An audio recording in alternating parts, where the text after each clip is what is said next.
I've kept the tone and style largely the same, just cleaned up the grammar and wording. 1. Just because there is a continuous feeling of I doesn't mean that the real self cannot merely be the body or a collection of changing mental states. It is not definitively proven that this is the case. Pythagoras is irrelevant here. Descartes' I is merely a metaphysical claim. Many philosophers agree, including Bertrand Russell. Even if we exclude that, this is obvious in much of modern philosophy. Plato and others had different views. I can also cite philosophers like Quine, Hume, and many Buddhists. This basically proves nothing. 2. But this is not proven. You need to give proof, not just assert a philosophical position. Even if a soul exists, many problems remain, just as they do with Cartesian dualism.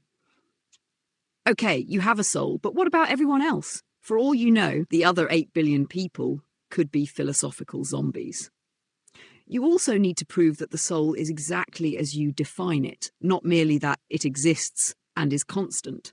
What you are saying has literally no way to be verified. I don't need to believe it, and nobody else does either until there is actual evidence. A view being coherent does not make it necessary or true.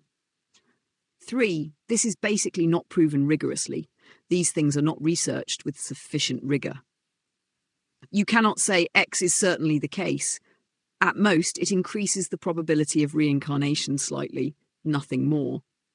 4. Irrelevant. 10 people can believe the Earth is flat. I still think it isn't. The number of people who believe something does not determine whether it is true. 5. He has been heavily criticised for poor research methods. That alone should make Paul cautious about treating his conclusions as established fact.